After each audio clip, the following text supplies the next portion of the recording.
Kamu udah usah tuh. Saya udah dibolehkan apa sebelumnya? Oke. Simpan.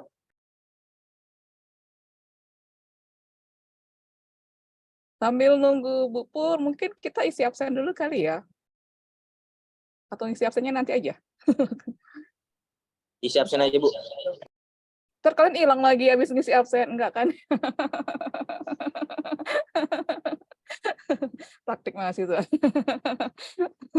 Sama juga kalau di pegawai juga begitu, kalau absennya taruh di awal besok hilang tuh. Enggak ya? Ketawa ibunya lucu. Oh gitu ya? Iya. Jangan panggil ibu ya. Kita Oh, Mbak. lihat teman aja Mbak atau Kak gitu Iya. ya. Kayak Jokowi nah. Jokowi. Mbak atau Kak gitu. Nggak usah formal-formal banget kayak di kampus ya. Apa nih? Pur, di manakah Anda berada?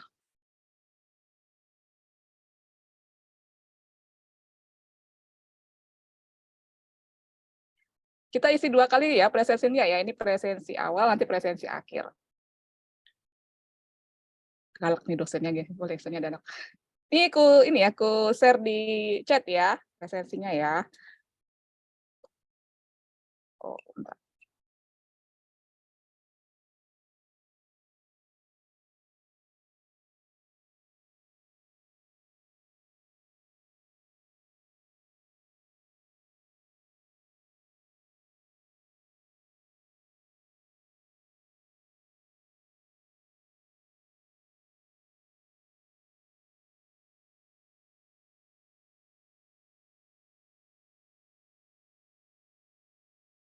Iya, ternyata Bu Purya ada kendala, jadi nggak bisa join ke Zoom. Jadi bisa kita mulai ya, Mas Arief ya dan kawan-kawan ya. Kalau di Samarinda manggilnya apa, Mas atau Mbak atau bagaimana? Abang, kakak? Bebas, Bu. Bebas ya, oke deh. Halo teman-teman semua, Assalamualaikum warahmatullahi wabarakatuh. Selamat siang. Assalamualaikum warahmatullahi wabarakatuh. Siang. Boleh dong dikasih emoji, emoticon, reaction. Mana nih reactionnya? Saya mau lihat reactionnya teman-teman dulu. Halo, ada Mbak Firda, Mbak Fani. Mas Fani ya, Mbak Foni. Halo, senang banget deh kalau pada buka open kamera gini. Jadi bisa kelihatan teman-teman semua ini. Alhamdulillah aku jadi salah satu dosen kolaborator praktisi mengajar di Universitas 17 Agustus 45 ya di Samarinda, dan kebetulan saya bisa join dengan Bu Pur ya, dengan Bu Pur di kelas manajemen, khususnya di kelas perencanaan SDM. Ini pertama kali nggak sih teman-teman ikut ini dapat kelas praktisi mengajar atau sudah pernah sebelumnya? Pertama kali. Pertama kali ya, pertama kali. Wah, kalau gitu juga sama, ini juga pertama kali juga aku join di kelas praktisi mengajar. Nah, sebelumnya kita kenalan dulu ya, dikenalan dulu. Aku boleh share screen ya? Boleh share screen. Oke, bentar. Halo Mas Rehan. Ini benar ya, kita di kelas strategi manajemen ya? Oke, bentar ini. Benar ya, kita di kelas strategi manajemen kinerja ya. Oke, nama aku Inasari Widyastuti. Nah, Sari Widyastuti, saya adalah salah satu analis kebijakan publik di BPSDMP Kominfo Yogyakarta. BPSDMP Kominfo Yogyakarta ini adalah salah satu UPT dari Badan Litbang Kementerian Kominfo. Ada yang kenal Kementerian Kominfo? Kenal nggak? Kementerian Komunikasi dan Informatika yang ngeblokir beberapa yang nggak ngeblokir ya. Ini di Kementerian Kominfo. Jadi kita basisnya di Jogja, tapi sebenarnya adalah pegawai pemerintah pusat ya. Nah, kebetulan alhamdulillah sampai saat ini aku udah di kementerian selama kurang lebih 12 tahun. 12 tahun cukup lama ya, cukup lama, dan waktu itu aku mengawali karir sebagai peneliti. Dan kemudian di perkembangan waktu ada beberapa job-job atau pekerjaan yang kadang relevan, kadang juga nggak relevan dengan kegiatan peneliti. Salah satunya adalah mengolah sosial media. Nah, ini sosial media. Teman-teman ada yang main di sosial media? main di sosial media, apa TikTok ya, Instagram, YouTube gitu. Atau jangan-jangan ada YouTuber di sini, vlogger. Halo, nggak ada suaranya nih. Jadi kita kemarin itu kita juga jadi salah satu ini ya sosial media founder dan juga manajer untuk di akun Instagramnya bpsdmp.kominfo.jogja dan juga alhamdulillah selama 2 tahun terakhir ini jadi instruktur untuk program Digital Talent Scholarship. Teman-teman pernah dengar tentang Digital Talent Scholarship?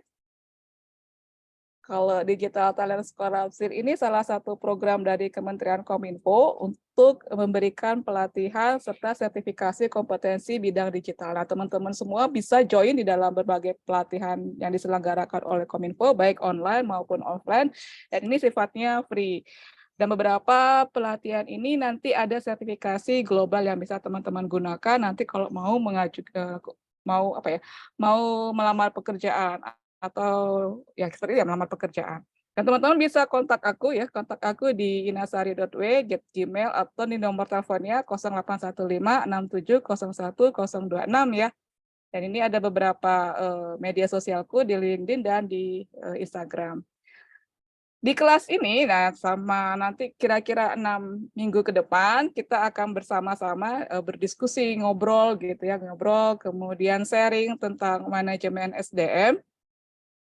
Dan teman-teman boleh ya langsung aja bertanya atau diskusi open mic-nya atau nanti langsung chat. Tapi saya lebih senang kalau teman-teman langsung ngomong aja di ini ya, langsung ngomong aja di open mic-nya, langsung ngobrol kita diskusi tentang SDM. Dan kebetulan karena kok mau sih Mbak ini ya kok mau ya ini ngajar di tentang perencanaan SDM. Nah kebetulan karena di instansi saya salah satu tupoksinya ini adalah pengembangan SDM. Nah pengembangan SDM dan kita fokus bagaimana mengembangkan kompetensi SDM di bidang digital. Di bidang digital itu ada pelatihan tentang kewirausahaan digital, kemudian ada pelatihan tentang sertifikasi untuk kompetensi, kemudian juga ada video content creator, ada banyak banget yang bisa teman-teman ikuti. Jadi kita fokusnya ke sana. Dan ternyata juga beberapa kasus-kasus pengembangan SDM juga kita alami di instansi. Mungkin nanti di perjalanan waktu aku akan banyak berdiskusi tentang pengembangan SDM di instansi pemerintah ya, di instansi pemerintah tempat aku bekerja, dan nanti teman-teman boleh nih tanya-tanya tentang bagaimana sih pengembangan SDM di instansi pemerintah dan juga akan spill beberapa perbedaan dengan di swasta. Ada yang berminat mau jadi ASN di sini? Ada yang berminat mau jadi ASN? Jadi katanya ini ya kalau ada ASN itu menantu idaman ya katanya ya. Katanya begitu. Tapi entah layan, entah benar atau enggak tahu juga ya. Nah ini teman-teman bisa spill tentang bagaimana sih karir di pemerintahan. Nah sebelum mulai aku ingin tahu dulu ya apa sih sebenarnya ekspektasi teman-teman untuk praktisi mengajar. Silahkan teman-teman akses di Mentimentor. Nih ya, aku ingin tahu apa sih harapan teman-teman ketika ikut program praktisi mengajar. Silakan di QR code-nya di-scan atau langsung masuk ke masuk ke dalam situsnya ini dan kemudian ketikan menti. Kodenya ya 85652226. Aku share deh ya ininya ya URL-nya ya di kolom chat ya. Sebelum kita mulai, jadi biar aku tahu sebenarnya apa sih ekspektasi teman-teman di program praktisi mengajar ini.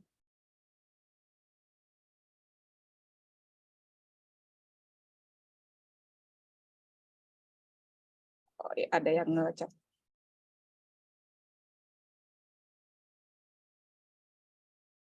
Nih ya, ada aku share di kolom chat. Silakan teman-teman isi ya. Sebenarnya apa sih harapan teman-teman di program praktisi mengajar ini ya. Supaya kita nanti bisa saling ketemu ya antara harapan teman-teman dan apa yang bisa aku berikan di program praktisi mengajar ini. Boleh diisi dulu. Boleh diisi dulu sambil diisi. Nah, ini ya.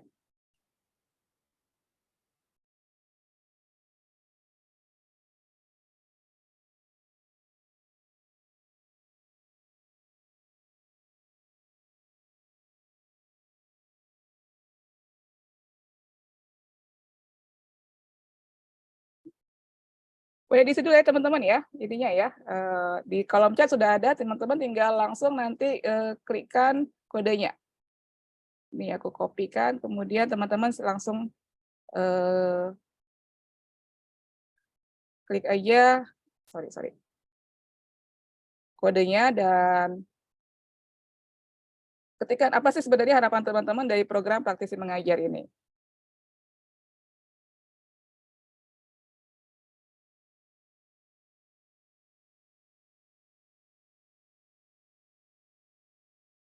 Oh, udah ada yang jawab, 2 yang jawab. Kita ada berapa orang? Kata Mas Arief ada 43 nih. Sudah ada 2 orang yang menjawab ini. Tunggu. Sambil nunggu, aku coba ini ya, lihat nama teman-teman ya, siapa aja sih yang join di dalam kelas kita ini. Di sini ada Mbak Firda Safitri ya, Firda Safitri. Di mana Mbak sekarang posisinya? Di rumah, di kos-kosan, di kelas? Di rumah, Bu. Oh, di rumah. Asli Samarinda? Iya, Bu. Oh, Samarinda, oke. Nah, di sini ada duo bestie, ini Mbak Natasha sama Mbak, siapa nih ya? Satunya lagi nih ya. Nggak kelihatan namanya nih. Siapa Mbak Natasha ini? Satunya Nabila, Bu. Oh, Natasha dan Nabila. Di mana kalian?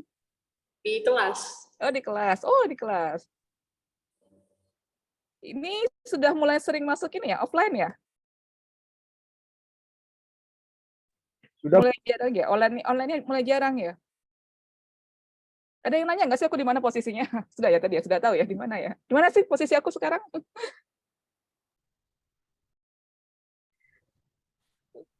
Posisiku di Jogja ya, posisiku di Jogja, di kantor di Jogja. Dan itu mau pakai background Zoom yang dikasih Bu Purwanti, ternyata setelah aku coba kok jadinya mukanya putih semua, jadi aku biarkan saja apa adanya seperti ini. Kemudian ada Mbak Novi Purnama Rahmayanti. Halo Mbak Novi. Iya, Bu. Halo, kamu di mana? Lagi di kos. Masih di kos. Ada makan siang belum? Belum. Oh, belum. Sama dong ya, kita belum makan siang. Ada Mbak Ratna juga. Mbak Ratna Kartika Sari. Halo Mbak Ratna. Halo. Halo. Kamu di mana? Lagi di kos. Oh, di kos juga. Sama nih kos-kosannya? Enggak, beda. Beda. Emang aslinya mana sih kok di kos? Aslinya Di di Tanah Merah. Jauh itu dari Samarinda? Enggak, di Samarinda. Oh, di Samarinda. Oke. Aku pernah ke Samarinda kira-kira 10 tahun yang lalu. 10 tahun yang lalu. Udah lama banget ya. 10 tahun yang lalu. Dari Banjarmasin ya? Benar ya, Banjarmasin ya? Dari Banjarmasin kemudian naik travel ke Samarinda. Melewati hutan. Hutan apa ya namanya itu ya? Hutan Soeharto ya? Benar nggak sih? Apa namanya? Nama hutannya itu yang kalau kita mau ke Banjarmasin. Oke, ini ada 12. Oke. Tunggu sampai ini 15 kita baru masuk nanti ke materi ya. Kalau di manajemen ini teman-teman sudah belajar apa aja ya kalau di kelas manajemen ini? Selain manajemen SDM, manajemen apa lagi yang dipelajari?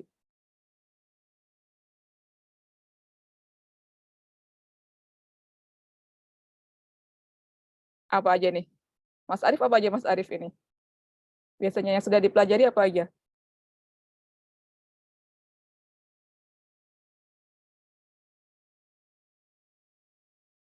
Manajemen apa aja sudah dipelajari? Kalau di atau baru SDM aja?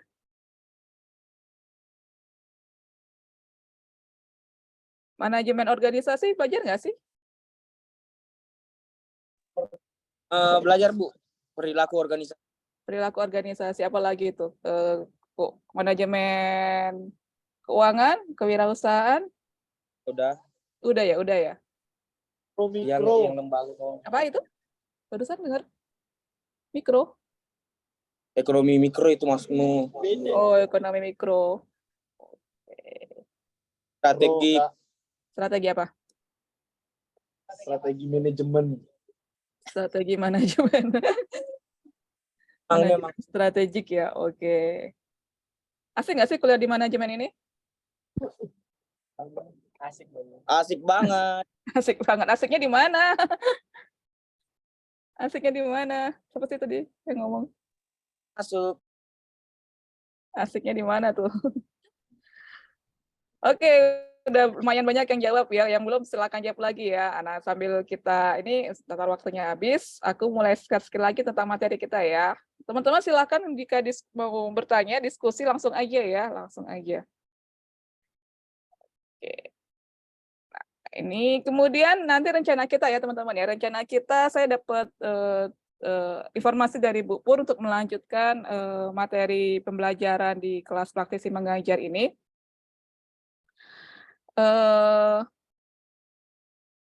Bentar. Kita mulai dari strategi manajemen kinerja. Kira-kira ada 6 pertemuan ya, strategi manajemen kinerja. Kemudian nanti ada tentang hubungan industri dan serikat kerja. Kemudian juga ada nanti tentang retensi karyawan dan juga strategi retensi karyawan. Jadi mungkin ada di dalam sebuah organisasi atau dalam sebuah perusahaan itu ada karyawan yang istilahnya itu apa ya, dia menolak untuk melakukan tugas-tugas atau menolak untuk melakukan bersosialisasi. Nah, ini bagaimana cara kita melakukan strategi supaya tujuannya untuk performa dari organisasi itu tetap terjaga.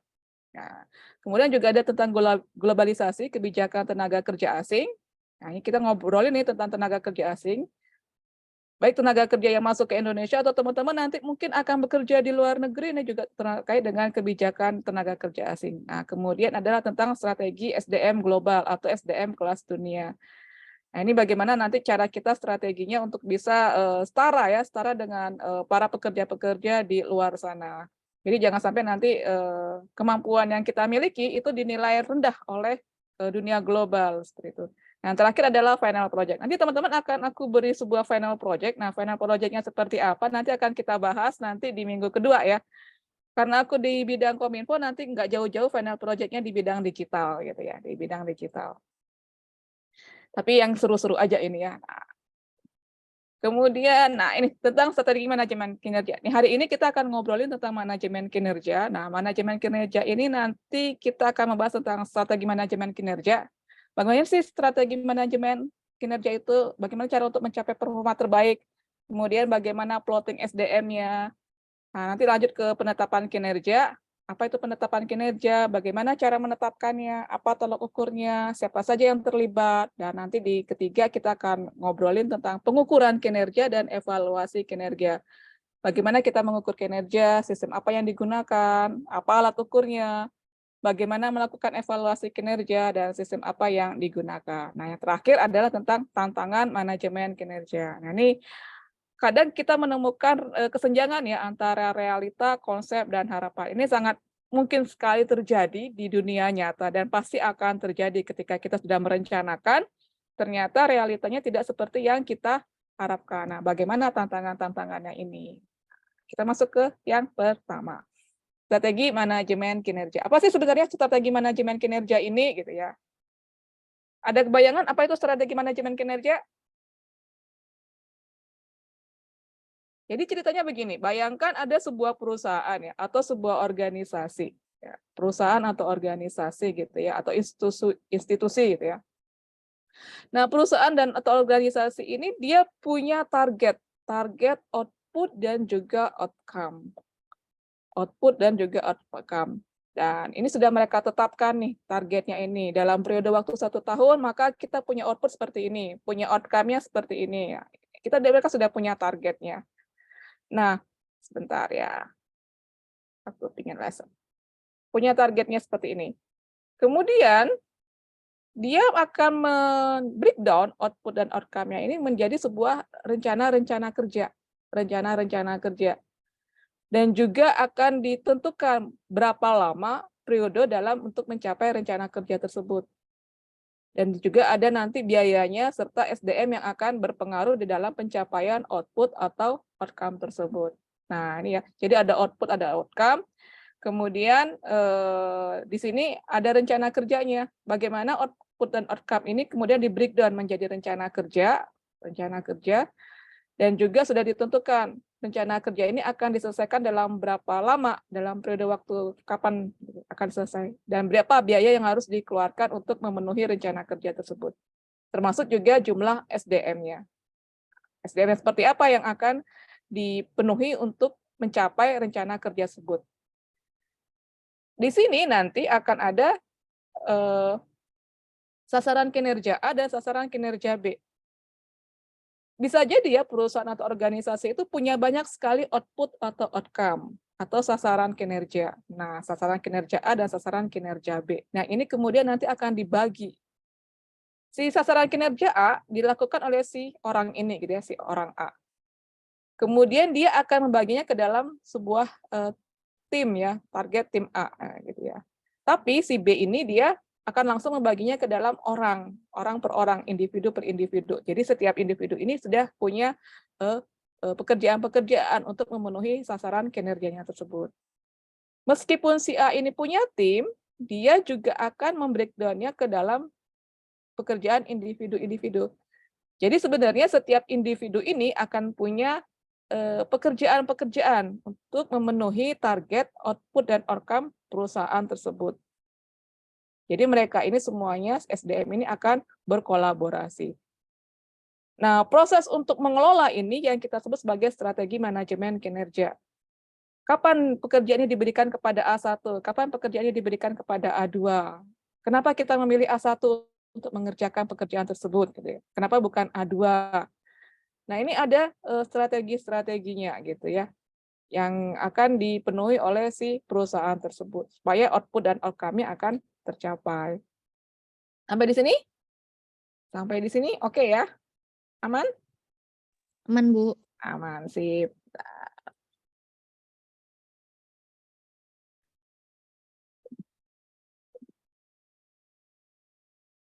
Nah, untuk mencapai hasil kerja, untuk mencapai pekerjaan ini, maka si orang B ini dia akan mempunyai hasil kerja.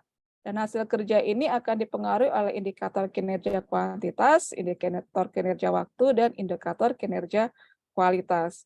Jadi hasil pekerjaannya ini dipengaruhi oleh indikator-indikator kinerja. Dan untuk mencapainya ini dibutuhkan beberapa persyaratan, misalnya jumlah SDM, kapasitas atau kompetensi dari si pekerja tersebut, alat kerjanya apa, posisi jabatannya bagaimana, serta beban kerjanya seperti apa.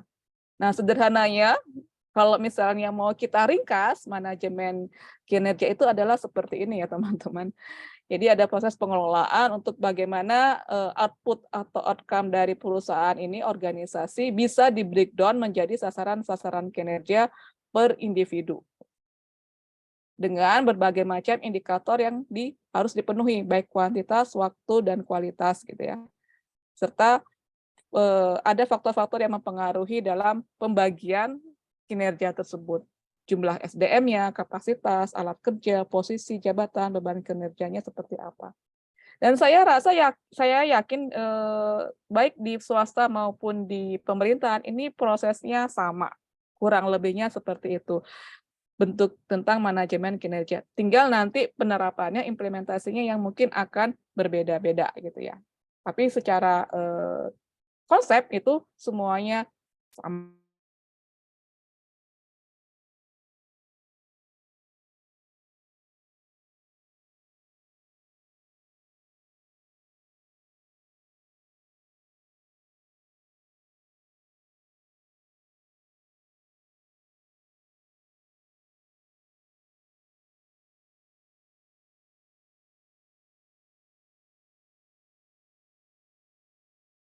Tertentu. Nah, ketika dia melakukan pekerjaan tersebut, dia ada feedback umpan balik dari yang memberikan pekerjaan.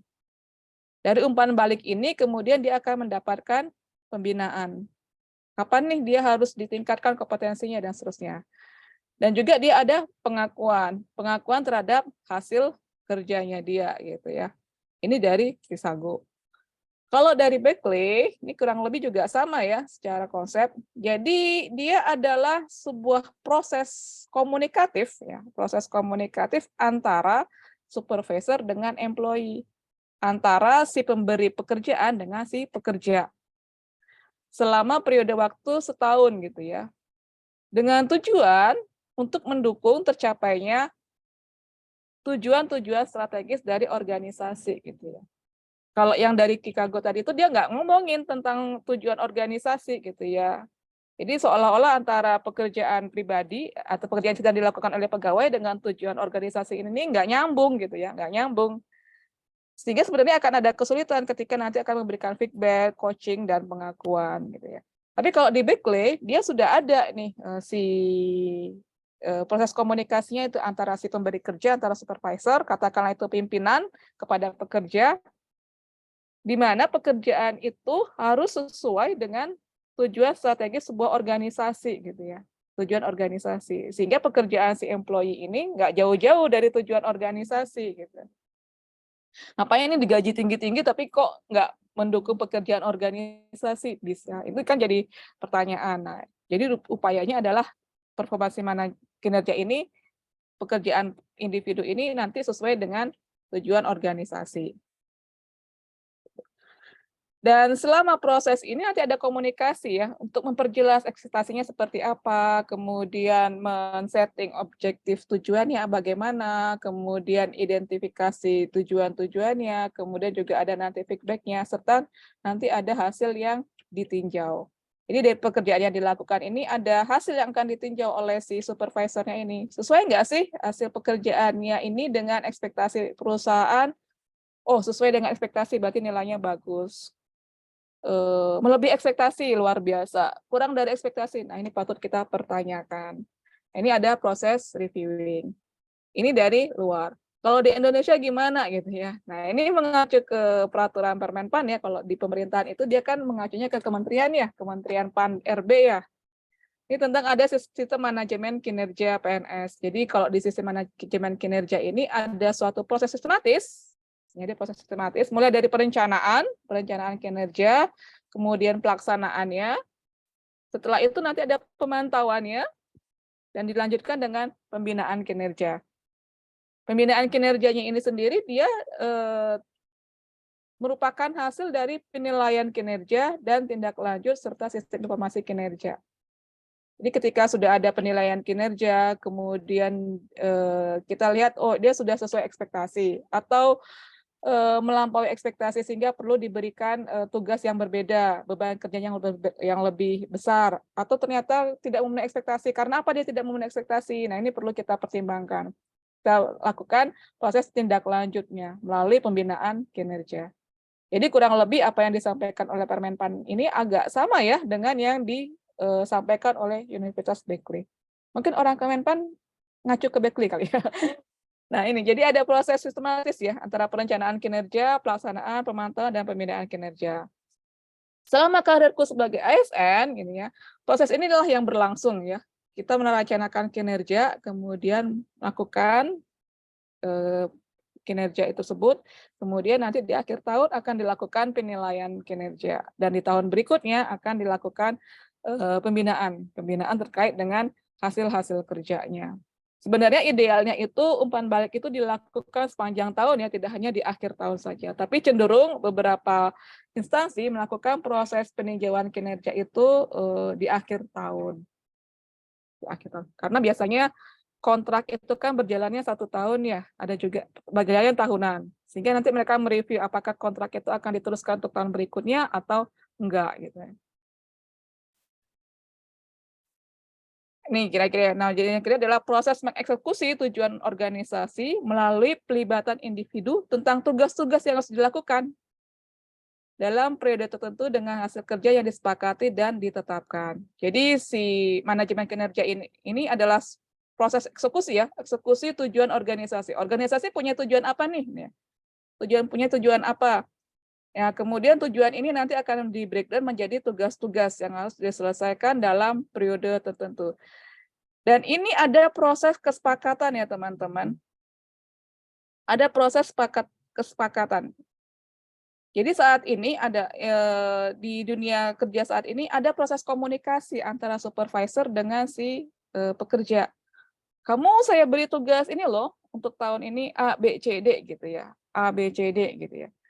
si pekerja ini berhak untuk menyanggah gitu kan. Saya tidak bisa melakukan pekerjaan A, B, C, D karena itu terlalu banyak beban kerjanya. Saya tidak sanggup untuk melakukan itu. Saya maunya A, B, C saja gitu. Itu bisa dilakukan proses komunikasi. Atau ada juga misalnya, oke saya A, B, C, D, tapi indikatornya tidak sampai 100 ya. Saya bisanya sampai 50, nanti akan kita bahas tentang indikator ya. Itu juga bisa kita lakukan kesepakatan-kesepakatan dengan si pemberi pekerjaan. Jadi sudah zamannya sudah seperti itu ya sekarang ya. Jadi bisa kita lakukan ada komunikasi antara si pemberi kerja dengan si pegawainya. Tidak seperti dulu harus, ya kamu harus kerjakan, selesai nggak selesai harus kamu kerjakan. Ini tugas kamu gitu ya. Tidak seperti itu lagi. Jadi sudah ada proses kesepakatan, ada komunikasi. Dan ini nanti kita ditetapkan di awal tahun, biasanya di bulan Januari ya ditetapkan untuk dilaksanakan mulai dari Januari sampai dengan Desember. Kalau di PNS seperti itu, saya yakin di swasta juga seperti itu. Jadi sudah ditetapkan di bulan Januari ini. Di bulan Januari ini kamu pekerjaannya A, B, C, D selama 1 tahun, kita tanda tangan, namanya perjanjian kinerja antara kita dengan pimpinan, yang nanti harus kita tunaikan pekerjaan tersebut gitu ya. Nah, ini dengan manajemen kinerja. Sampai sini aman? Aman ya? Oke, lanjut.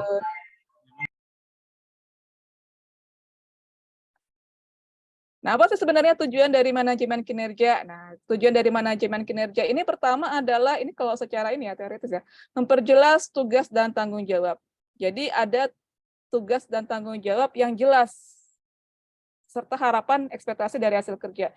Ada kalanya pegawai ini bekerja tapi nggak tahu nih tugasnya apa gitu ya, tanggung jawabnya apa, harapan pimpinan, harapan perusahaan terhadap kita itu apa, kadang nggak jelas. Nah, ini fungsinya dari manajemen kinerja ini ya. Makanya sejak awal itu, di awal tahun itu biasanya perusahaan atau organisasi sudah menyampaikan rencana kerja tahunan ini apa, rencana kerja tahunan kita ini apa nih. Nah, ini rencana kerja tahunan kita seperti ini. Namanya RKT ya, rencana kerja tahunan. Nah, rencana kerja tahunan akan di breakdown. Sehingga si pekerja itu tahu, oh tugas saya seperti ini, tanggung jawab seperti ini. Harapan dari organisasi adalah apa. Kemudian dia juga meningkatkan kontrol organisasi terhadap workflow itu ya, alur pekerjaan dan juga hasilnya. Jadi ada kontrol organisasi terhadap pekerjaan si pegawai itu. Dan biasanya dievaluasi per periode tertentu.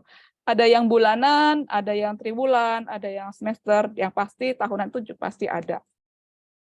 Kalau di instansi kami di pemerintahan itu dia adalah per triwulan dan juga per tahun. Secara by system ya, secara by system itu pengontrolnya dilakukan selama triwulan. Jadi tiap 3 bulan itu kita menyampaikan hasil pekerjaan kita, kemudian diberikan penilaiannya. Kemudian juga meningkatkan produktivitas individu dan kelompoknya, meningkatkan produktivitas sehingga nanti tugas-tugasnya ini memang benar-benar sesuai dengan kompetensi si pekerja tersebut, sehingga bisa meningkatkan produktivitas. Nah, kalau produktivitasnya tinggi, ini otomatis nanti produktivitas organisasi juga akan tinggi gitu ya, akan naik. Ini kalau nggak punya stylus kayak gini nih. Yang kata organisasi juga akan tinggi. Nah, itu ya. Kemudian juga memotivasi karyawan dengan membiarkan mereka memasukkan dan memiliki tujuan dan standar kinerja mereka sendiri. Nah, ini yang menarik ya teman-teman ya. Di sini kita sudah punya RKT nih, rencana kerja tahunan gitu ya. Walaupun sudah ada nilainya di organisasi itu, outputnya berapa, outcome-nya apa, si pegawai ini dia bebas ya, diberikan kebebasan untuk memasukkan target kinerjanya sendiri sesuai standar yang mereka miliki, dengan batasan itu tidak keluar dari RKT organisasi gitu ya. Gitu. Jadi mereka punya standar kinerja mereka sendiri. Misalnya seperti ini.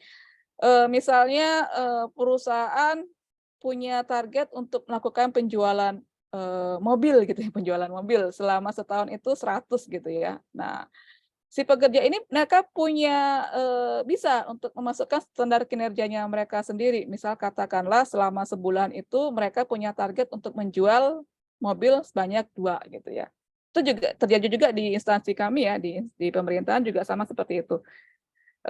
Kita punya misalnya gini, kalau di tempat saya ini ada pelatihan gitu ya, ada pelatihan targetnya adalah selama setahun ini ada 1.000 orang yang dilatih selama tahun 2023.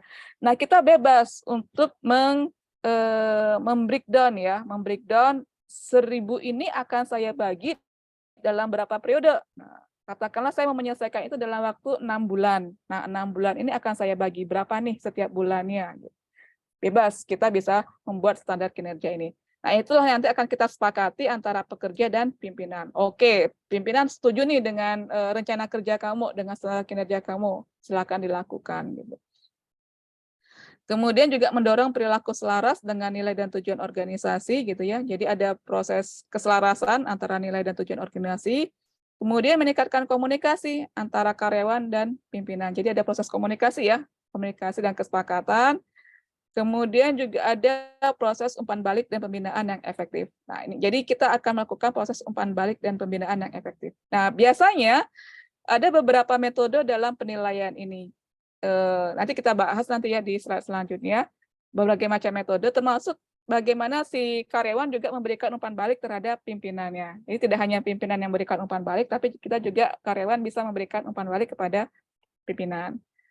Nah, yang terakhir ini adalah sebagai dasar keputusan manajemen dalam sebagai dasar dalam melakukan proses manajemen sumber daya manusia. Apakah itu nanti positioning, staffing, kemudian compensation, ini masuk ke dalam manajemen kinerja. Nah, ini kalau misalnya kita ringkas, ini kira-kira seperti ini teman-teman. Jadi ada 6 tujuan manajemen kinerja, SACDD ya. Itu adalah strategic, administrasi, communication, development, organization improvement, dan juga documentation. Di strategic ini bagaimana kita memperkuat perilaku konsisten si karyawan dalam mencapai tujuan-tujuan organisasi. Jadi kita mengharapkan nanti si karyawan ini dia memiliki perilaku yang konsisten untuk mencapai tujuan-tujuan organisasi. Jadi pekerjaan-pekerjaan yang dilakukan itu selaras dengan tujuan organisasi. Kemudian juga ada proses nanti administrasi ya, administrasi sebagai bukti ya, sebagai bukti dan informasi yang kuat dan valid dalam mengambil keputusan manajemen. Jadi ada buktinya nih, jadi ada buktinya, bukti pekerjaannya, hasil kerjanya yang menjadi dasar dalam pengambilan keputusan manajemen SDM. Jadi tidak lagi oh katanya si A, si ini kinerjanya nggak bagus, buktinya apa? Nggak bisa lagi seperti itu ya. Jadi sudah ada bukti-buktinya sebagai proses organisasinya. Kemudian juga ada proses komunikasi ya. Karyawan mendapat informasi tentang capaiannya serta kesenjangan tugas dengan tujuan organisasi. Jadi kalau misalnya tercapai berarti sudah excellent gitu ya, meet expectation gitu. Tapi kalau misalnya tidak tercapai, kita bisa tinjau lagi ini tidak tercapainya karena apa gitu ya. Apakah karena kompetensi yang kurang atau dia beban kerjanya terlalu berat, atau timnya tidak support. Nah, ini kita bisa lihat dari proses komunikasi. Kemudian juga adalah sebagai development. Ini sebagai sumber informasi bagi manajer untuk pengembangan kapasitas atau kompetensi karyawan. Ketika beban kerjanya ini ketika kerjanya tidak tercapai, ternyata dia tidak tercapai karena dia tidak punya kompetensi bidang itu. Nah, ini perlu dilakukan proses pengembangan seperti itu. Nah, atau bisa juga kita katakan ada tugas-tugas ternyata kita tidak punya SDM yang memiliki kompetensi tersebut. Kita lakukan proses pengembangan kapasitas karyawan. Kemudian juga ada proses organization improvement. Jadi proses untuk meningkatkan kinerja organisasi. Ini sebagai sumber kinerja organisasi. Kinerja organisasi ini dipengaruhi oleh dari kinerja individu-individu dan kinerja tim di dalam organisasi itu. Ketika kinerja individu tidak bagus, kinerja tim tidak bagus, maka jangan harap kita bisa meningkatkan kinerja organisasi gitu ya. Makanya sejak awal sudah ada nih proses strategik perencanaan yang matang bagaimana kita melakukan proses pembagian kerja tersebut gitu ya. Nah, yang terakhir adalah dokumentasi sebagai bukti otentik dalam menetapkan penilaian kinerja. Bagi PNS ini penting sekali. Kalau dulu namanya DP3 ya.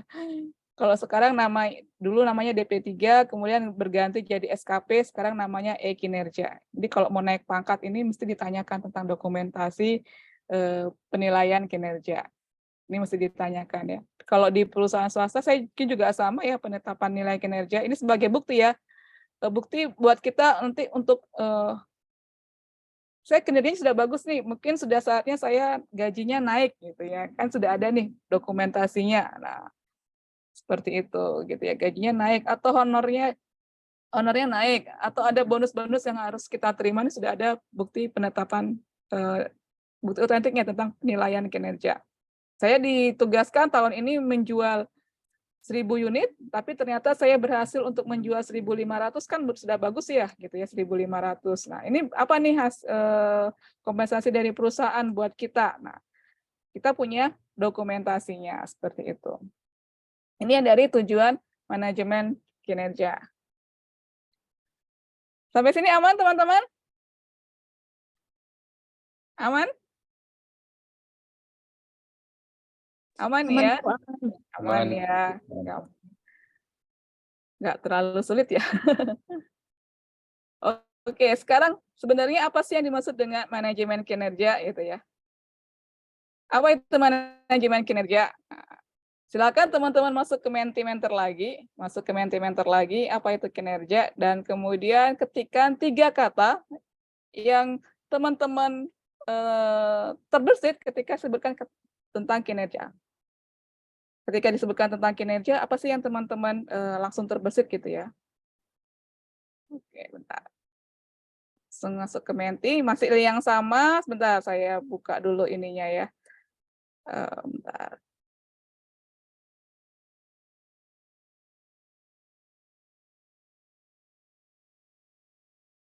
Sebentar.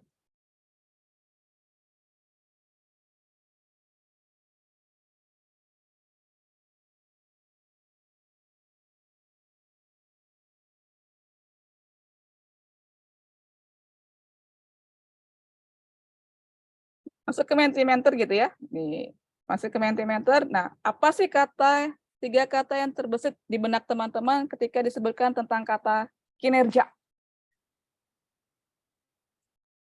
Kinerja, apa ya kinerja itu gitu ya. Kalau dari hasil kita diskusi tentang sistem manajemen kinerja. Boleh diketikkan 3 kata tentang kinerja yang terbesit di benaknya teman-teman gitu ya. Misalnya honor gitu ya, atau misalnya reward atau punishment, misalnya seperti itu. Silakan diketikkan. Kelihatan ya layarnya ya. Oke, silakan teman-teman. Sudah bisa masuk ya? Sudah bisa masuk ini ke sini. Masuk ke linknya.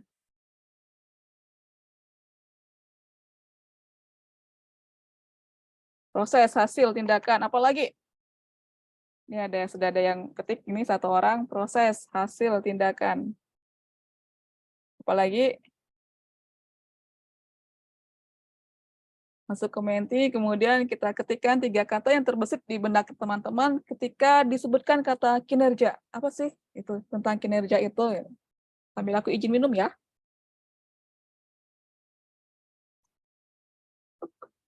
Sudah bisa join ya ke Mentinya ya.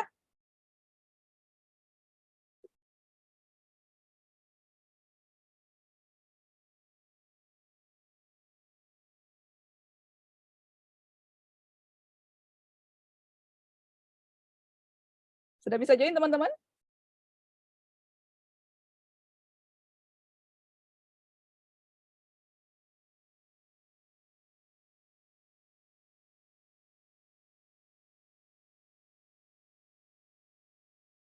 Masuk ke Menti, kemudian masukkan kodenya. Nih, apa sih kata yang terbesit di benak teman-teman ketika disebut tentang kinerja dari hasil diskusi kita tentang sistem manajemen kinerja.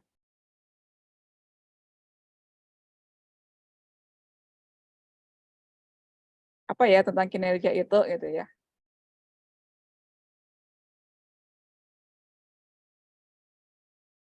Ayo. Oke. Menghargai kejujuran, melakukan pelayanan, memiliki tanggung jawab. Oke. Apalagi?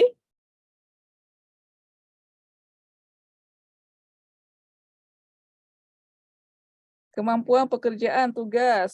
Oke. Kemampuan menghargai. Hasil. Apalagi? pengambilan keputusan. Kinerja, apa ya kinerja itu ya? Tadi ngomongin tentang sistem manajemen kinerja gitu ya. Nah, sebenarnya kinerja itu apa? Kinerja itu apa? Apakah pekerjaan gitu ya? Apakah kualitas kerja? Apakah proses gitu ya? Efisiensi, kemudian tugas. Oke. Mungkin ada yang sama, jawabannya juga nggak apa-apa ya. Oke, apalagi pencapaian. Oke. Kemudian apa ini? Proses, sanksi sama pengambilan keputusan. Hasil yang didapatkan, oke, hasil yang didapatkan ya, hasil yang didapatkan ini ya, hasil kerja gitu ya, sama ya, hasil yang didapatkan, hasil kerja. Oke, apa lagi? Memperjelas tugas, oke, produktivitas, kualitas kerja, oke, tugas, kontrol organisasi. Apa lagi teman-teman tentang kinerja ini?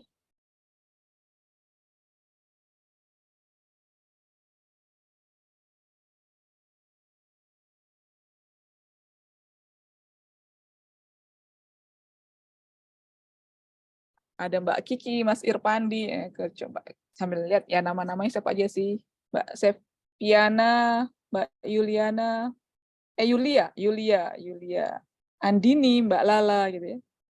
Ada lagi maksudnya effort, usaha ya, usaha, kemudian mengeksekusi tujuan, ada juga tindakan gitu ya. Oke. Apalagi ini? Prestasi yang diperlihatkan. Oke, prestasi yang diperlihatkan ya, pencapaian. Prestasi yang diperlihatkan, produktivitas.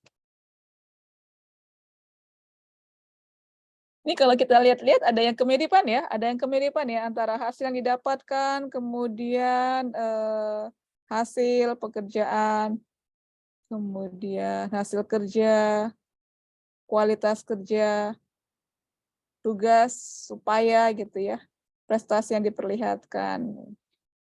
Nah ini. Satu lagi?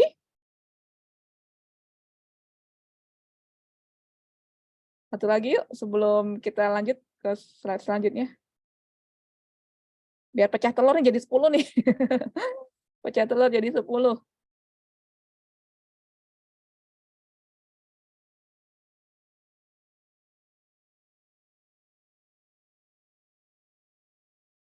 Ini ada kesamaan ya antara hasil kerja ya, memperjelas tugas. Oke. Pencapaian efisiensi.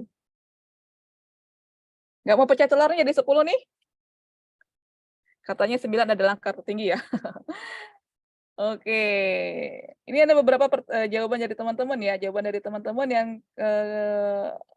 bisa kita bilang itu ada kemiripan ya. Kemiripan di pencapaian, kemudian hasil, kemudian juga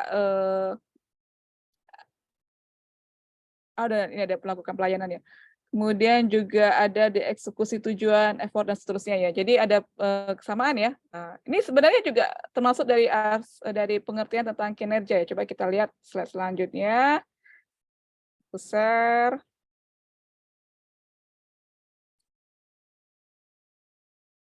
Ya, sebenarnya kinerja ini seperti yang teman-teman sampaikan ya, benar ya, ada hasil kerja atau unjuk kerja, prestasi kerja yang perlu kita capai dalam periode tertentu. Jadi ada unjuk kerja, hasil kerja, atau tampilan kerja atau prestasi kerja yang kita tunjukkan dalam periode tertentu. Nah, ini yang kata periode tertentunya yang mungkin belum muncul ya tadi yang di teman-teman sampaikan ya. Unjuk kerjanya ini harus kita munculkan dalam periode tertentu. Jadi ada garis batas waktunya yang harus kita penuhi untuk menunjukkan kinerja ini. Nah, sebenarnya kinerja ini atau performance expectation ini adalah sebuah rumus ya dari result, action, dan behavior. Jadi dia ada hasil kerjanya, ada tindakannya, dan juga ada perilaku yang kita sebut sebagai harapan kinerja.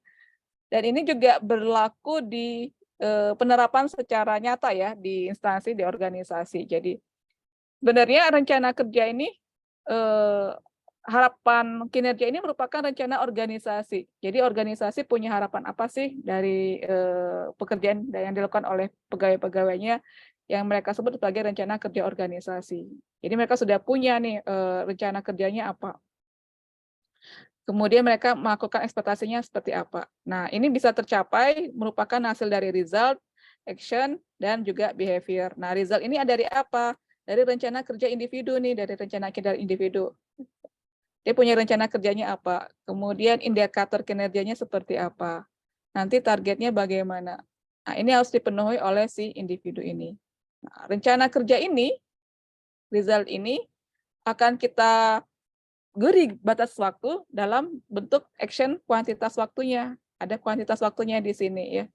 Biasanya 1 tahun gitu ya, 1 tahun gitu untuk kuantitas waktunya.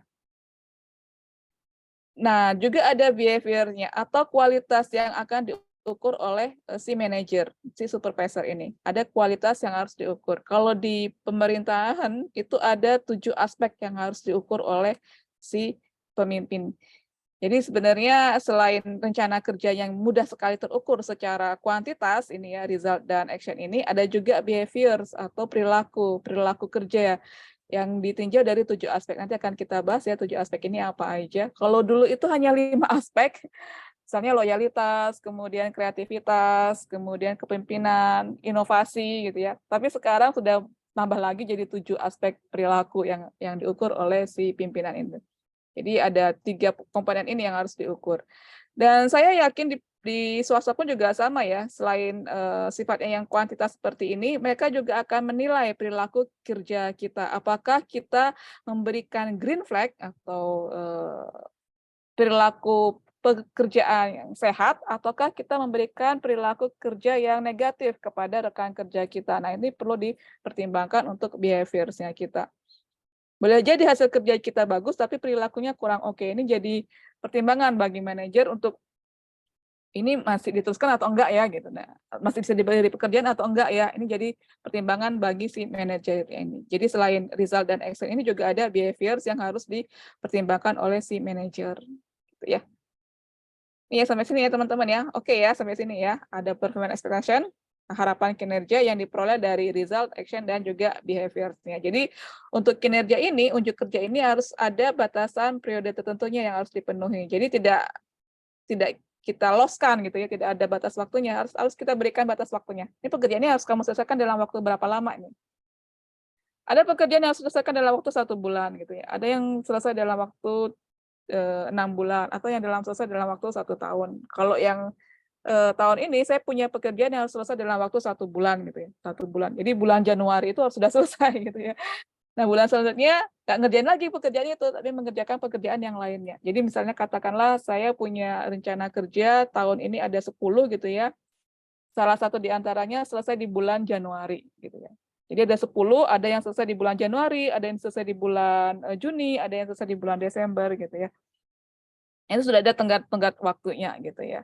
Jadi kalau sudah selesai di tenggat waktu tersebut, nanti kita nggak perlu mengerjakan itu lagi, tapi mengerjakan pekerjaan yang lainnya. Nah, proses perencanaan kerja ini juga perlu ada kesepakatan dan juga pertimbangan antara kita juga dan juga pimpinan ketika melakukan proses manajemen kinerja ini, gitu ya.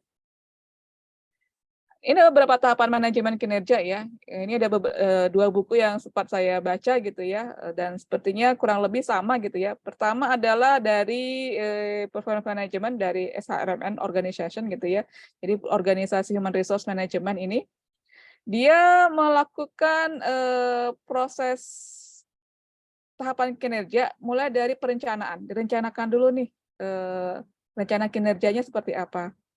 Kalau sudah direncanakan, kemudian dilakukan proses tindak action. Sudah ada action-nya di sini, sudah ada action-nya. Kemudian selama action nanti akan diberikan ongoing feedback. Jadi selama periode 1 tahun itu, katakanlah ya 1 tahun, ada proses umpan balik dari si supervisor-nya terhadap pekerjaan tersebut. Jadi ada umpan baliknya. Nah, kemudian nanti dari umpan balik ini, si kinerja akan memberikan input-nya. Input dari hasil umpan balik tersebut. Misalnya katakanlah kamu perlu nih mempercepat penyelesaian pekerjaannya. Karena kalau kita lihat rencana kerja kamu 6 bulan nih, tapi kamu sudah 7 bulan nih nggak kelar-kelar nih pekerjaan kamu. Masalahnya kenapa gitu ya. Nah, tolong diselesaikan secepatnya. Nah, ternyata mungkin si pekerja ini butuh tools, butuh SDM lagi atau butuh anggaran lagi. Nah, ini akan disampaikan supaya nanti pekerjaan itu selesai sesuai dengan rencana kerjanya. Kemudian juga ada evaluasi dari kinerja. Sudah dievaluasi ya, dinilai, kemudian dilakukan review peninjauan. Nah, ini sifatnya siklusnya begini ya, berulang seperti ini. Seperti ini tidak. Jadi rencanakan, umpan balik, ada input, evaluasi, tinjau, rencanakan lagi, feedback lagi, input lagi. Ini terus berulang proses tahapan manajemen kinerja ini. Jadi proses yang selalu berulang gitu ya. Ini juga sama dari, ini saya kemarin ini ketemu ya, perpustakaannya Untak ya. Ketemu namanya juga manajemen kinerja, ini juga sama ya, ada pre-request-nya. Jadi kalau di sini dimulai dari, sama ya, ada performance planning, tapi dia dilakukan dengan pre-request dulu. Dia meninjau dulu persyaratan-persyaratan yang harus dipenuhi untuk menyelesaikan pekerjaan tersebut. Jadi ada rencana kerja gitu ya, ada rencana kerja perencanaannya. Nah, di rencana kerja ini diawali dulu dengan dia mengidentifikasi untuk memenuhi ini butuh persyaratannya apa aja ya, gitu ya. Misalnya persyaratan jumlah SDM yang harus mengerjakan, kemudian kompetensi yang dibutuhkan, kemudian terus yang diperlukan, ini ada persyaratannya. Kemudian setelah dilakukan perencanaan, kemudian dilakukan eksekusi. Dieksekusi. Dieksekusi ini ternyata tidak ada umpan balik ya, langsung proses asesmen penilaian. Proses asesmen dan kemudian review. Sudah dinilai, kemudian direview nih. Nah, dari review ini kemudian akan ditinjau apakah dilakukan kontrak, perpanjangan kontrak, atau udahan deh selesai kita. Kontrak kita, saya nggak suka dengan kinerja kamu, kita mau ganti lagi yang orang yang lain gitu. Bisa juga seperti itu. Dan ini sangat lumrah ya terjadi di organisasi ya. Di organisasi kita juga pernah mengalami seperti itu. Oh, kinerja kamu bagus nih, selama 2 tahun terakhir ini kita punya pegawai honorer gitu ya, pegawai honorer, atau kalau dalam istilah pemerintahan itu pegawai PPN, PN gitu ya. Kinerja kamu bagus nih selama 2 tahun ini, kita perpanjang ya kontrak kamu ya, yang awalnya hanya 1 tahun kita perpanjang lagi jadi tahun kedua, jadi tahun kedua. Tapi ada juga nih yang, oh kamu selama setahun ini kinerja kamu nggak oke gitu ya, kamu melalaikan berbagai tugas, kemudian tidak disiplin gitu ya. Kita mohon maaf, kita nggak perlu minta maaf ya. Kita memiliki kebijakan untuk mengganti Anda dengan yang lainnya. Jadi kita selesaikan kontrak kita tahun ini. Nah, ini perusahaan yang bagus, organisasi yang bagus, dia perlu untuk mengidentifikasi dulu, menginformasikan kepada karyawannya apa sih sebenarnya rencana kerja tahunan atau target dari si organisasi itu. Gitu. Ketika mereka tidak mendapatkan informasi ini dan kemudian ujuk-ujuk kita nilai, kemudian kita review ternyata tidak sesuai. Ini kesalahan bukan di pegawainya, tapi kesalahan ada di organisasi itu. Karena dia tidak memberikan informasi tentang target-target yang harus dipenuhi oleh si individu tersebut. Nah, ini menjadi kewajiban kita untuk menyampaikan apa gitu ya pekerjaan kamu, tanggung jawab kamu, dan apa harapan dari organisasi. Nah, ini kira-kira ada, ini juga siklusnya sama ya, berulang ya. Direncanakan, dieksekusi, dinilai, direview, kemudian keputusannya apa, kemudian ditinjau lagi persyaratannya, direncanakan lagi, dieksekusi, seperti itu, berulang seperti itu ya. Jadi prosesnya selalu berulang. Sederhananya kalau diimplementasi secara nyata, dan ini saya setuju dengan yang disampaikan oleh Bu Purwanti, selalu diawali dengan penetapan kinerja. Ya, ada 3 sebenarnya ya, penetapan kinerja, apa sih PK-nya, ketetapan kinerjanya, kemudian nanti kita rencanakan, di sini ada rencana organisasi, rencana kerja pimpinan, matrik peran hasil, rencana kerja individu. Nah, setelah ditetapkan gitu ya, dan semuanya sudah sepakat, kita lakukan proses pengukuran. Sini nanti ada indikator kuantitas dan juga ada indikator waktu gitu ya. Kemudian setelah diukur baru nanti kita lakukan evaluasi gitu ya, evaluasi. Termasuk di sini adalah kualitas perilakunya.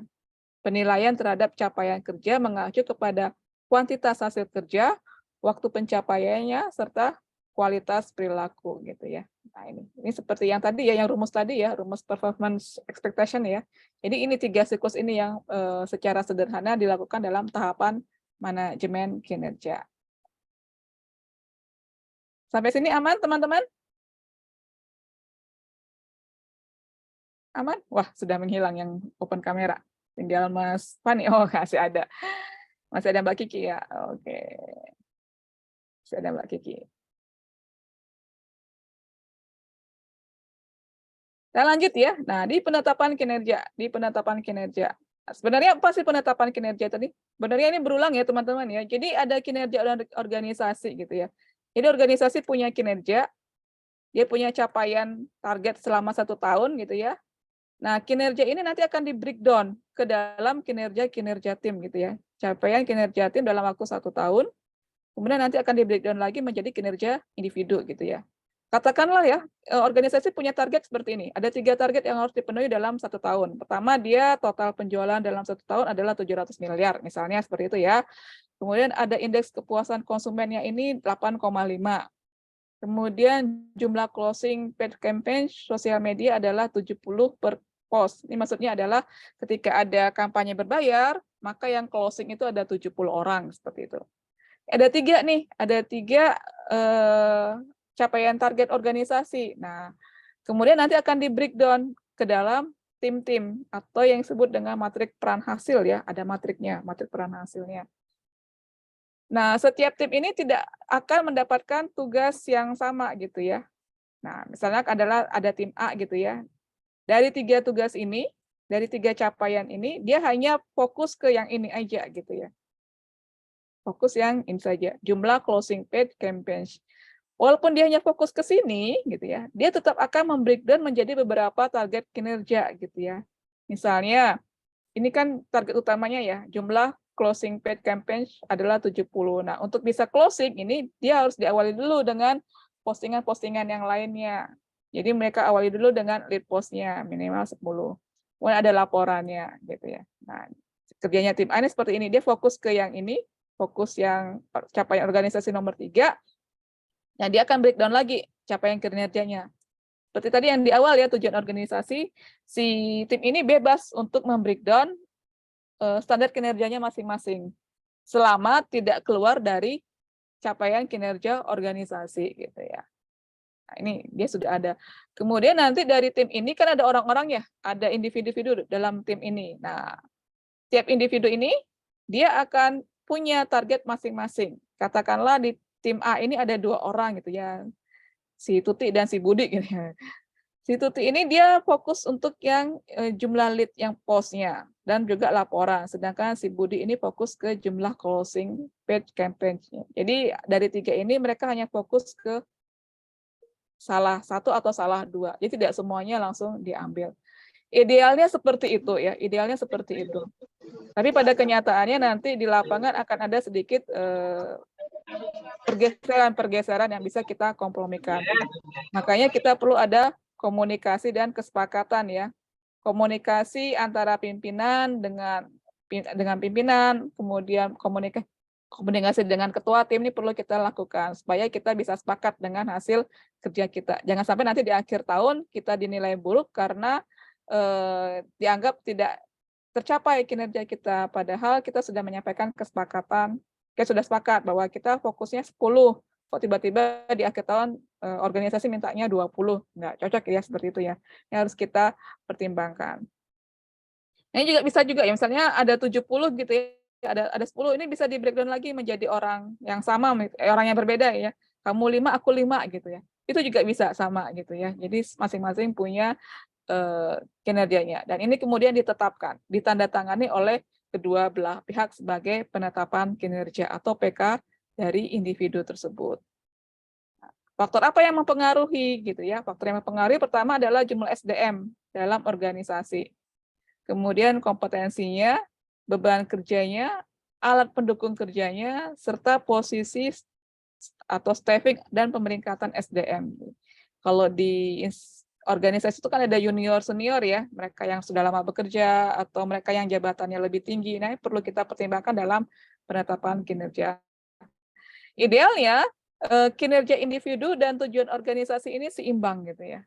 Jadi seimbang. Walaupun organisasi punya 8 target, ketika di breakdown ke tiap individu ini tidak terlalu memberatkan si individu tersebut. Jadi tujuannya supaya mereka bisa bekerja secara produktif dalam lingkungan kerja yang sehat, tidak menjadi burnout. Nah, ini tujuan dari keseimbangan tersebut gitu ya.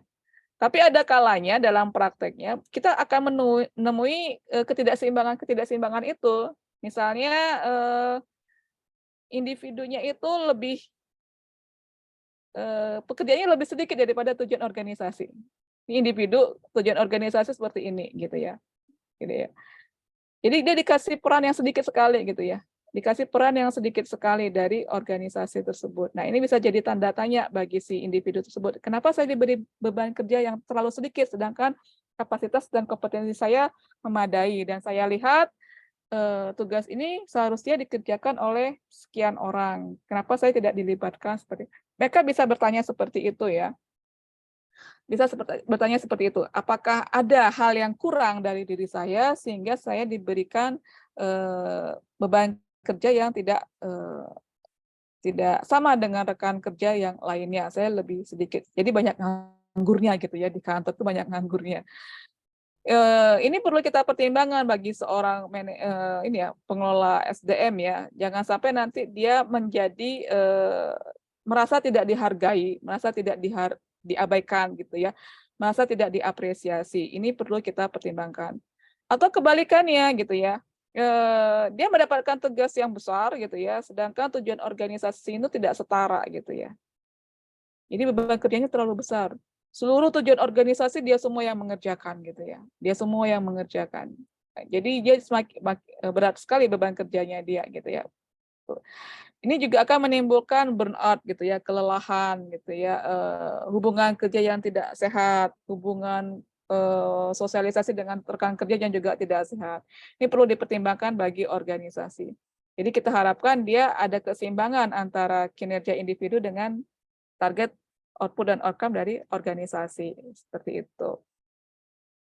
Nanti akan banyak sekali kita temui hal-hal semacam ini ya di dalam organisasi ya. Kalau misalnya nanti teman-teman sudah masuk ke dunia kerja, akan kita temui seperti ini. Mereka yang beban kerjanya sedikit, sehingga lebih banyak nganggurnya, kita ngeliatnya enak banget ya dia nganggur gitu ya. Padahal memang beban kerjanya sedikit ini. Organisasi memberi tugas yang sedikit kepada dia gitu. Sedangkan dia memiliki kapasitas dan kemampuan yang memadai untuk menyelesaikan pekerjaan tersebut.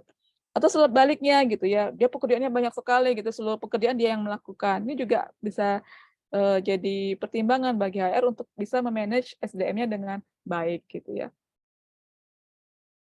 Oke, sampai sini aman ya? Ada Mas Irpandi, saya sambil lihat-lihat nih sampai masih online ini. Kemudian nanti ada juga namanya komponen penetapan kinerja gitu ya. Komponen penetapan kinerja. Ada rencana hasil kerja gitu ya. Misalnya rencana hasil kerja kita adalah terlaksananya closing page campaign untuk program media sosial, untuk program pelatihan DTS. Misalnya contohnya ya. Kemudian indikator kinerja individu ini dia sudah mulai melakukan proses identifikasi gitu ya. Untuk jumlah closing page ini saya akan kerjakan dalam waktu 1 tahun dengan kuantitas jumlah 70 lead per post gitu ya. Jadi 70 orang yang closing dalam setiap postingan berbayar seperti itu. Nah, ini kita melihatnya dari Key Performance Indicator. Sudah pernah dengar KPI, teman-teman? KPI, Key Performance Indicator, KPI gitu ya. Ini ilmu lama tapi masih terus-menerus kita gunakan ya, KPI ini ya.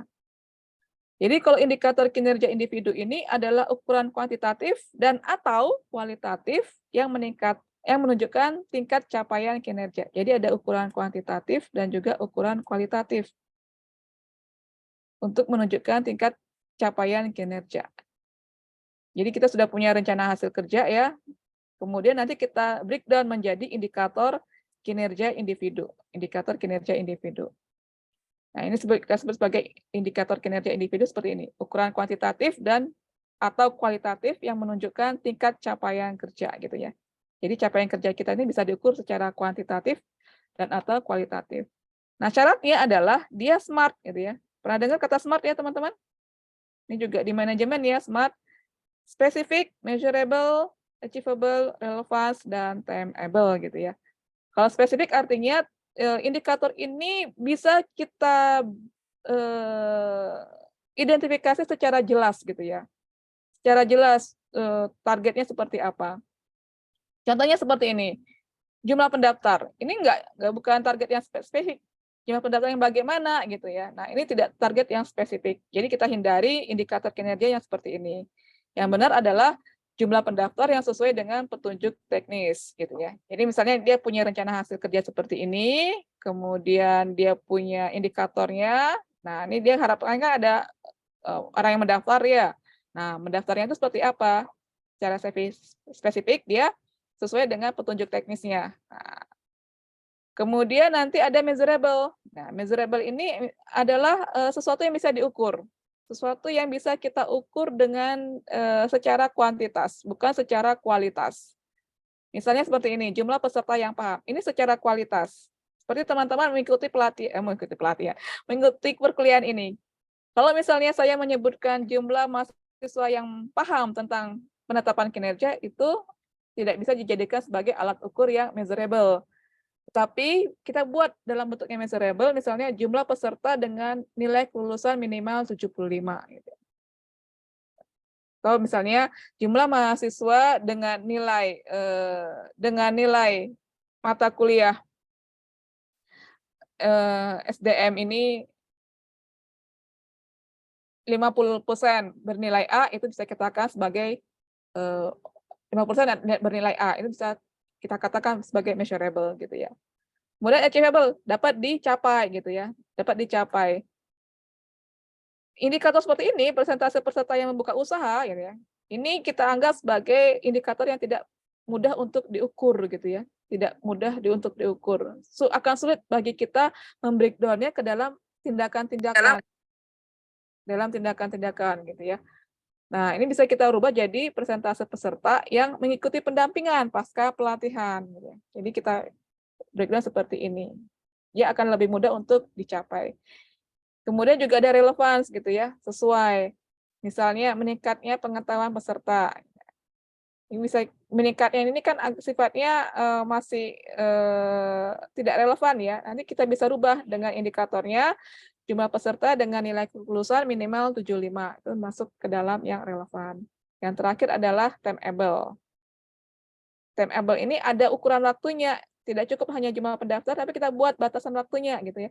Jumlah pendaftar per angkatan pelatihan gitu ya. Nah, ini bisa kita ukur. Jadi batasan waktunya adalah per angkatan. Jadi ada komponen SMART di dalam penentuan indikator kinerja individu ini. Spesifik, measurable, achievable, relevance, dan timeable.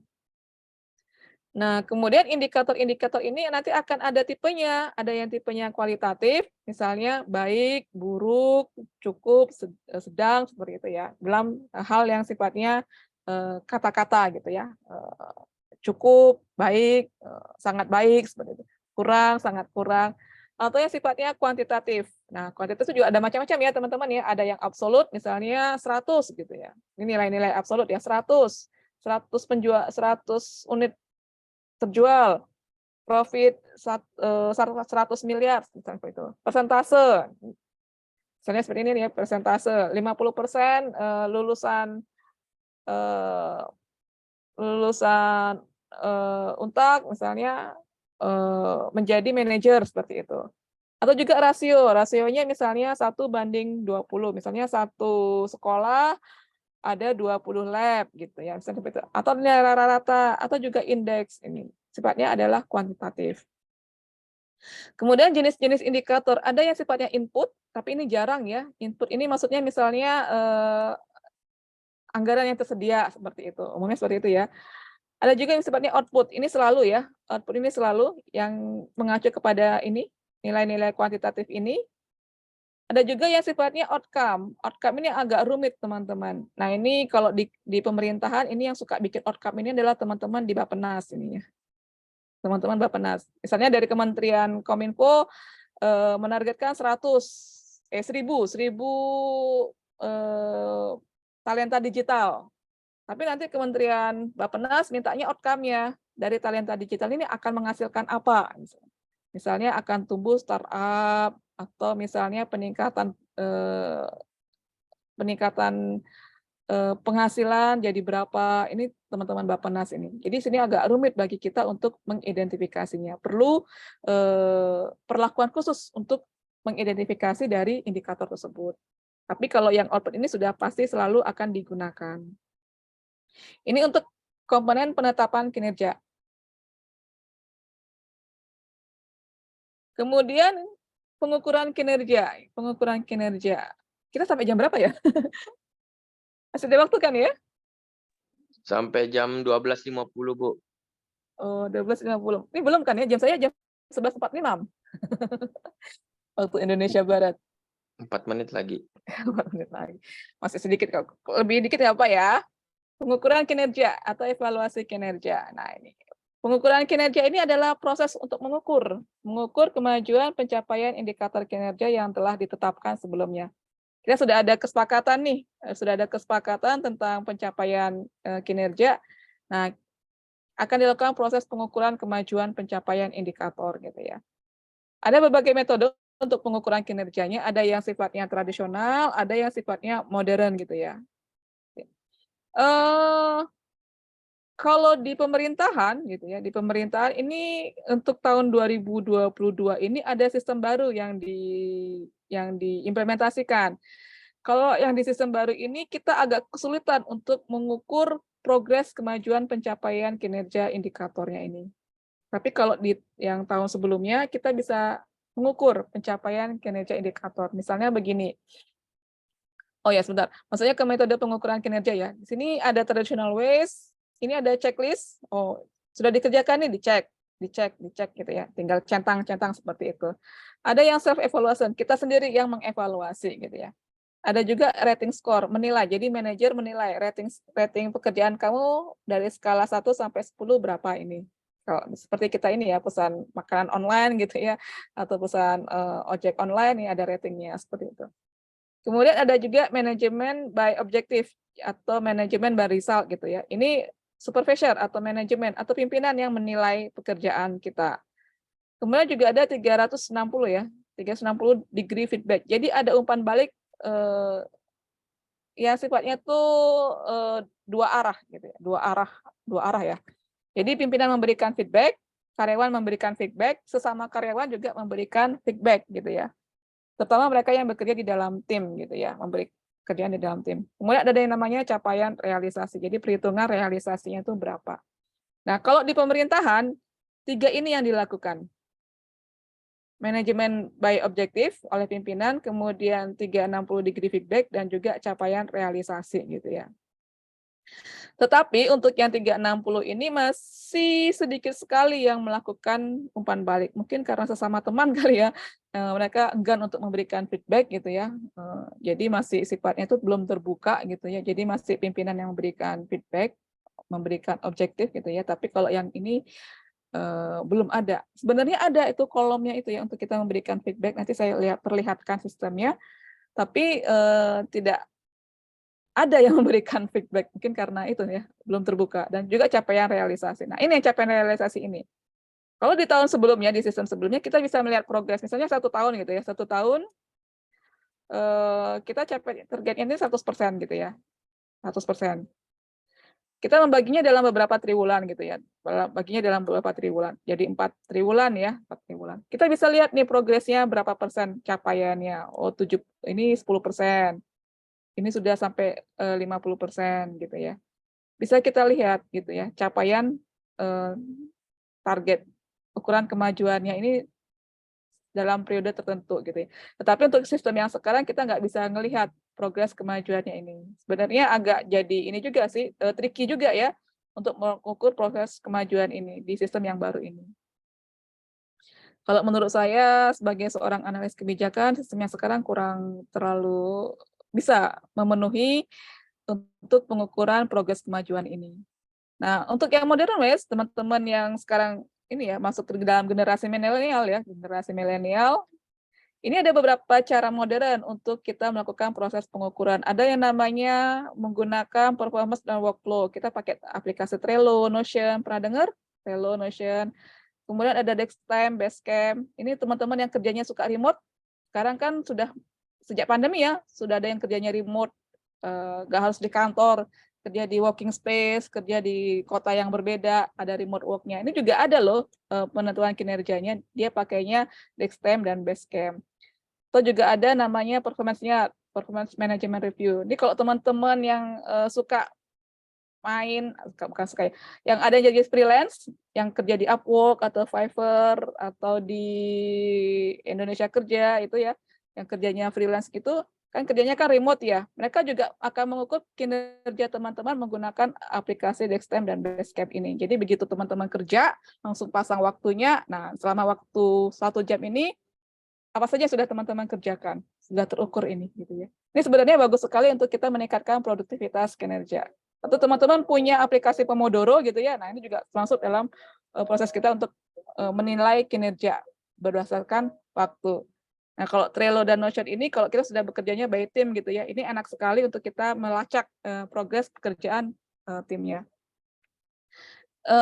Sayangnya di pemerintahan belum menggunakan ini, tapi teman-teman di swasta ya ini banyak sekali sudah mulai menggunakan ini gitu ya, aplikasi-aplikasi secara modern seperti ini. Ya, evaluasi kinerja bisa dilakukan secara bulanan, triwulan, semester ataupun tahunan. Ini yang ada di pemerintahan ya, ini yang namanya ini kinerja. Ini saya perlihatkan, jadi ada pegawai yang dinilai, pejabat penilainya siapa, kemudian hasil kerjanya, realisasinya apa nih hasil kerjanya, kemudian umpan baliknya apa gitu ya. Ada pekerjaan yang utama, ada pekerjaan tambahan seperti itu. Kalau pekerjaan utama ada nilainya, kalau pekerjaan tambahan nggak ada nilainya, tapi dikasih aja tuh pekerjaan tambahan gitu ya. Nah, ini ada perilaku kerja yang dinilai ada 7 ya. Orientasi pelayanan, akuntabel, kompeten, harmonis, loyal, adaptif, dan kolaboratif ini ya.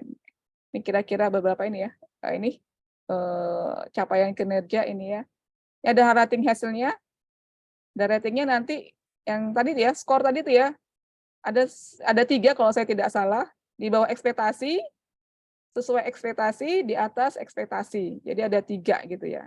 Sesuai ekspektasi seperti itu. Nanti ada realisasinya apa gitu ya. Kemudian targetnya apa. Nah, ini indikatornya ya. Ini rencana hasil kerjanya, kemudian nanti kita buat dalam indikatornya dalam aspek kuantitas dan juga dalam aspek waktunya. Berapa yang harus diselesaikan dalam jangka waktu berapa lama seperti itu gitu ya. Walaupun dia 12 bulan, ini pengerjaannya tetap setiap bulannya harus kita laporkan. Nah, ini yang tadi saya sampaikan. Kalau di sistem sebelumnya kita bisa melihat progres setiap bulannya, tapi kalau yang sistem sekarang kita nggak bisa lihat progres setiap bulan. Tahu-tahu sudah muncul aja 12 bulan seperti itu. Padahal kita baru mengerjakannya 3 bulan. Nah, ini aplikasi dari kinerja. Kalau teman-teman nanti jadi PNS gitu ya. Nah, ini dikeluarkan oleh Badan Kepegawaian Negara. Nah, ini kira-kira kinerjanya seperti ini gitu ya. Ada matrik peran hasilnya, nanti ada SKP bawahan, ada penilaiannya, juga ada tim kerjanya. Nah, sama tim kerja nanti kita bisa melakukan 360 feedback gitu ya, 360 feedback. Jadi kita bisa memberikan feedback kepada anggota tim kerja. Tantangannya apa? Tantangan manajemen kinerja. Ini tantangannya pertama adalah kadang jumlah SDM ini tidak sesuai dengan target organisasi gitu ya. Kita punya target besar nih organisasi, tapi jumlah SDM kita terbatas. Jumlah SDM kita terbatas. Nah, ini perlu sebuah organisasi yang baik perlu mereview lagi. Ini targetnya ini realistis nggak sih untuk dicapai dengan jumlah SDM yang seperti ini, gitu ya. Ataukah kita perlu melakukan penyesuaian-penyesuaian, misalnya jumlah SDM-nya ditambah, menambah tenaga kontrak, menambah tenaga magang, atau seperti apa. Ini perlu dipertimbangkan. Jumlah SDM-nya kadang tidak sesuai dengan target organisasi, gitu ya. Kemudian yang kedua adalah kompetensi SDM yang tidak sesuai dengan target organisasi. Ini juga perlu kita lakukan penyesuaian. Targetnya apa gitu ya, ternyata kita nggak punya nih SDM yang kompeten di bidang tersebut, gitu ya. Misalnya kita punya target untuk pertumbuhan organisasi kita di sosial media ini tinggi sekali gitu ya, tinggi. Misalnya katakanlah CRM-nya 100%, kemudian followers-nya berapa gitu ya, kemudian pay per click-nya berapa. Tapi kita nggak punya SDM yang memiliki kompetensi di bidang digital marketing gitu ya. Ini perlu kita pertimbangkan. Untuk target seperti ini, apa yang harus kita lakukan? Apakah kita akan memberikan pelatihan bagi SDM ini, ataukah kita akan menggunakan pihak luar untuk menyelesaikan target organisasi? Kemudian juga ada perubahan peraturan atau perubahan organisasi atau rotasi. Dan ini sering sekali terjadi ya, terutama di pemerintahan ya, yang akan merubah peta analisa jabatan. Jadi kita yang ada namanya peta analisa jabatan. Jadi ada perubahan-perubahan organisasi yang harus kita hadapi gitu ya. Termasuk juga rotasi ini juga harus jadi tantangan. Tiba-tiba sudah ditetapkan nih RKT-nya nih seperti ini. Tiba-tiba di tengah jalan ada pegawai, ini juga di swasta juga sama ya, di swasta juga sama. Ternyata ada pegawai yang mutasi gitu ya, atau ada pegawai yang resign, atau ada pegawai yang berhalangan gitu ya, terkendala dalam menyelesaikan tugas, sehingga ini menjadi tantangan manajemen kinerja gitu ya. Sehingga di tengah-tengah jalan perlu dilakukan proses refocusing lagi terhadap penetapan kinerjanya. Kemudian yang keempat ini ketidaksesuaian target organisasi dengan target fungsional khusus. Ini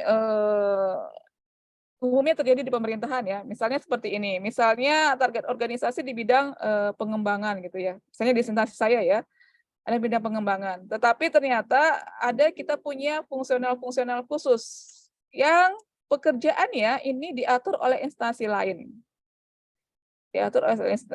Misalnya misalnya oleh BRIN atau oleh LAN atau oleh Kementerian Keuangan gitu ya, yang mereka punya indikator-indikator kinerja khusus yang harus dipenuhi setiap tahunnya. Ada kalanya ini nggak sesuai dengan target organisasi gitu ya, yang akhirnya teman-teman ini harus mencari pekerjaan sendiri yang tidak sesuai dengan pekerjaan organisasi. Efeknya adalah kadang ini tidak mau ditetapkan oleh pimpinan, satu. Kemudian yang kedua, kalau pimpinannya mau di dalam tetapan kinerja, ini nggak bisa dinilaikan oleh si teman-teman fungsional khusus ini. Ini kadang yang sering terjadi ya di pemerintahan. Tapi kalau di swasta sepertinya ini tidak pernah terjadi ya. Karena mesti mereka akan strict dengan target organisasi dan juga target individu. Karena nanti ada hubungannya dengan money gitu ya, ada hubungannya dengan uang.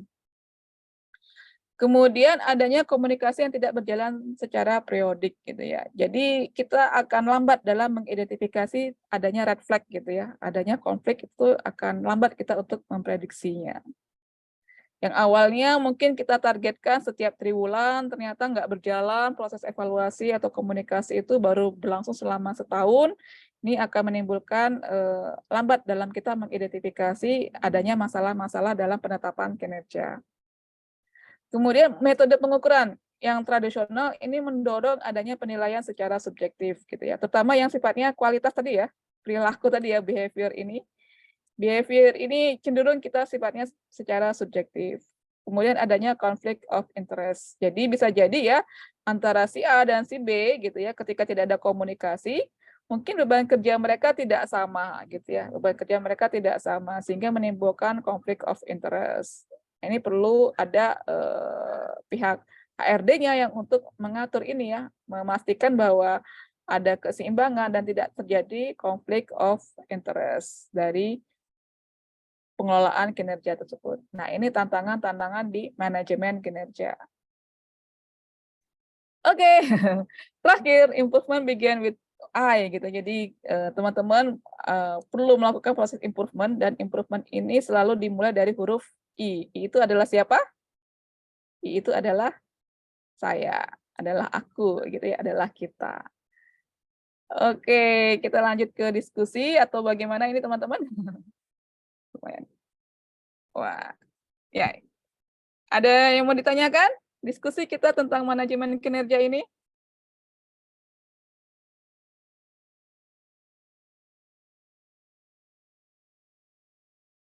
Sudah lapar? Sudah makan belum? Sudah makan siang belum? Belum makan, Bu. Belum makan, sama dong ya. Gimana? Oke, itu tadi tentang manajemen kinerja. Kalau hari ini nggak ada tugas sih saya. Nanti kita ngobrolin tugasnya mungkin dari pertemuan kedua ya. Ini sudah ada Bu Purwanti. Halo Bu Pur. Ya Ibu, terima kasih sekali ya Ibu ya. Ini perdana, mohon maaf tadi keluar masuk Zoom saya di awal tadi ya. Nggak apa-apa.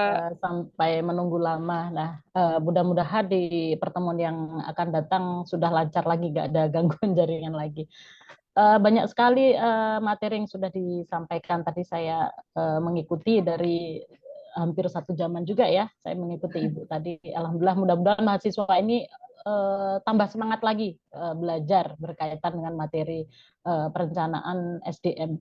Nah, dengan mungkin mahasiswa di sini dimaksimalkan ya, dioptimalkan dari Bu Nasari ya. Jadi ilmu yang dimiliki Ibu biar diserap banyak-banyak oleh mahasiswa kita. Jadi pengalaman, ilmu berkaitan dengan SDM, mudah-mudahan mahasiswa kedepannya semakin semangat lagi belajar berkaitan materi ini. Amin, amin. Iya, mungkin mahasiswa Ibu ada yang masih mau ingin ditanyakan, diskusi dengan Ibu, monggo mumpung pertemuan yang perdana ya, masih semangat-semangatnya, mudah-mudahan minggu depan tambah semangat lagi anak-anak dan Ibu. Terima kasih banyak sekali. Iya. Ibu ya, terima kasih banyak. Iya, sama-sama Ibu. Ini sudah jam 1 ya, jam 1. Kayaknya saya melebihi waktunya ya, melebihi waktu teman-teman semua. Ada lagi kuliah setelah ini? Iya. Ada pertanyaan, diskusi? Mungkin ya, silahkan adik-adik mahasiswa mumpung belum diakhiri oleh Ibu Inasari, silahkan ya. Siapa tahu ada yang unek-unek ataupun permasalahan atau ada yang sudah bekerja mungkin ditemukan permasalahan-permasalahan di kantor seperti jadi sekalian konsultasi istilahnya seperti itu ke pakarnya. Iya. Kalau teman-teman ini kan kelahiran tahun 2000-an ya. Nah, ini agak ada beda tantangan ini untuk generasi milenial ini. Saya menemui beberapa peserta teman-teman magang ya, teman-teman magang ini yang generasinya tahun 2000-an ini perlakuan kita dengan anak-anak generasi milenial ini ternyata berbeda dengan generasi yang lahir sebelum tahun 2000. Nah, teman-teman generasi milenial ini punya kekhususan sendiri. Nanti akan kita bahas di pertemuan selanjutnya. Mesti teman-teman juga relate gitu ya, relate. Jadi ada yang ya beda lah gayanya seperti itu. Dan jadi tantangan juga buat kita dan teman-teman generasi milenial ini cenderung ini ya lebih kritis dalam mendapatkan pekerjaan gitu ya, dapatkan pekerjaan. Jadi ketika diberikan tugas gitu ya, mereka ada bargaining position. Jadi lebih terbuka dibandingkan mereka yang lahir di sebelum 2000 gitu ya. Jadi lebih terbuka. Saya nggak mau ngerjain pekerjaan ini karena ABCD gitu kan. Oh, saya mau mengerjakan ini karena ABCD. Jadi lebih terbuka. Kalau yang generasi jadi ya. Ya betul, iya lebih Bu. kritis ya Bu ya berarti untuk Saya temuin. Jadi kita tindakannya cukup berbeda gitu ya. Ya, nanti bisa di-sharingkan ke adik-adik mahasiswa. Iya betul. Kita foto dulu ya kayaknya Bu ya sebelum di akhir ya. Oh ya, ini teman-teman belum ada pertanyaan, belum diskusi. Dan praktisi Bu, ya saya sekalian memperkenalkan Iya. Pak Yoga ini adalah koordinator dari dosen praktisi kita gitu di Unpad. Oke. Ya, Pak Yoga. Ya silahkan. Yuk kita open cam dulu ya, kita foto dulu ya. Iya, kuliah perdana kita di dosen praktisi. Silahkan di open kamera semua ya, adik mahasiswa ya. Ini ada 2 layar ya, ada 2 layar. Layar pertama dulu, di layar pertama ini ada Mas Ade, ada Mas Ilham, Mas Mbak Ratna, Mbak Rahayu, Mbak Mary, Mbak Nurul, Raihan, Mbak Indah, Mbak Kartina. Smile, gaya bebas, 1, 2, 3. Sekali lagi ya. Ada Mas Jamil juga, ada Mbak Yulia juga. 1, 2, 3. Yang kedua, bentar ini alarmnya bunyi nih. Alarmnya bunyi. Yang kedua di sini ada Josi, ada Fitra, ada Dea, ada Rizky, ada Vicky, Yandra Fikri, ada Kasai. Poni nggak buka, Rizka nggak buka, Kavi nggak buka. Oke, 1, 2. Siap, Poni? Oke. 1, 2, 3. Sekali lagi. Ada Rian, ada Nadia. 1, 2. Pak Nadia ada 2 orang nih ya. Ayo, belum selesai ini Nadia. 1, 2, 3. Oke, makasih teman-teman semuanya. Selamat melanjutkan aktivitas. Sampai ketemu minggu depan ya, Bu ya? Iya, insya Allah seperti di jam yang sama, insya Allah, Iya. Ibu ya. Kalau ada Ibu. saya berhalangan, Hari, nanti saya insya Allah. kabarin Mas Arif Ya, ya. nanti tinggal dikabari ke katingnya Ibu. Iya, Terima oke. kasih banyak Ibu Terima kasih atas Ibu, waktunya. sama-sama, sama-sama. Untuk kasih. nanti materinya nanti saya kirim ke Mas Arif ya. Ya, boleh atau di-share di Oh, sebentar, sekarang bisa? sebentar, Bisa ya, Ibu? Ya, bisa, bentar. Ya. Saya masukkan ke dalam drive, itu nanti teman-teman silakan download. Jadi untuk seluruh materi saya coba upload ke dalam drive itu ya. Ya, ini Pak Yoga sebenarnya minta filenya juga ini Bu tadi. Oh gitu. Oh, iya, ya, untuk iya, untuk dokumentasi. Nih ya, saya share di kolom chat ya. Di sini ya. Siap. Nah, saya share di kolom chat.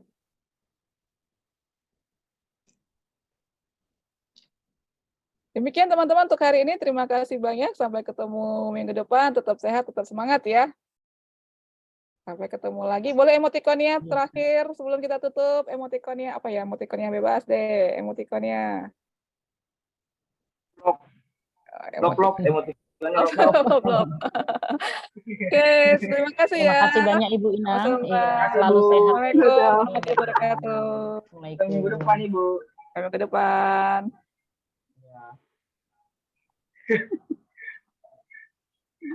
Tuh, sekali